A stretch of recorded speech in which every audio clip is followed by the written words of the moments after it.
नमस्कार साथियों। बार बार अभी मुझे मीडिया बंधुओं के फोन आ रहे हैं कि सरकार ने आपको एक नोटिस दिया है जिसमें लिखा है कि आचरण नियम का उल्लंघन करके मैंने मकान पर अवैध कब्जा कर रखा है भोपाल में। तो चूंकि मेरे पास बहुत सारे पत्रकार बंधुओं के फोन आ रहे हैं और अब कल मेरे मकान का उद्घाटन है, मैं व्यस्त हूं, तो मैं बता देना चाहती हूं कि जैसे मैंने आपको बताया ही था कि इस्तीफा देने के बाद जो मध्य प्रदेश शासन है वो तरह तरह के षड्यंत्र और साजिश रच करके मेरे खिलाफ जो है वो कार्य करेगी। और आप देख ही सकते हैं कि किस तरीके से मेरे इस्तीफे के बाद लगातार नोटिस पे नोटिस दे रहे हैं, जबकि ऐसी कोई बात ही नहीं है और मुझे इस्तीफा के पहले आज तक कोई नोटिस भी नहीं मिला।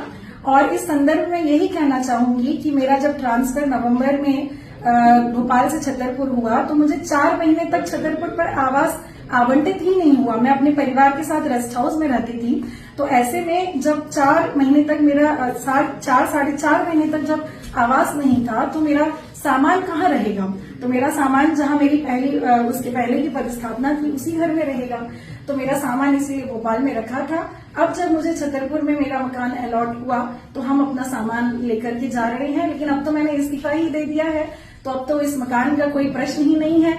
और मैं बताना चाहूंगी, शासन की नीतियों को देखिए और शासन का रवैया देखिए कि भोपाल के शासकीय आवासों में कई लोग बिना आवंटन के जो हैं वो सरकार के नुमाइंदी और बहुत सारे लोग जो हैं बिना अलॉटमेंट के वहां रह रहे हैं, उन पर कोई प्रश्न चिन्ह नहीं उठाता और अवैध रूप से वो रह रहे हैं, उनको संरक्षण मिल रहा है। तो आप शासन की नीतियों को देख सकते हैं कि किस तरीके से मुझे जो है वो जानबूझ करके परेशान किया जा रहा है। मुझे मालूम था कि इस तरह की चीजें आएंगी और लेकिन हम इन सब चीजों से डरते नहीं हैं, हम डटकर मुकाबला करेंगे। ये जितनी नकारात्मकता मेरे बारे में प्रचारित करेंगे, मुझे लगता है कि मुझे उतनी ही सकारात्मक ऊर्जा मिलेगी अपने उद्देश्यों तक पहुंचने के लिए। इसीलिए मैं सभी मीडिया बंधुओं को और सभी को बताना चाहती हूं कि जब मुझे इस नौकरी से ही मोहब्बत नहीं है तो मुझे उस आवाज से क्या होगा।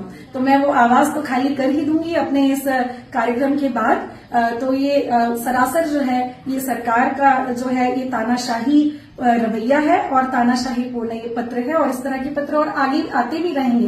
ये षड्यंत्र रचते रहेंगे, लेकिन हम घबराने वाले नहीं हैं। जय हिंद।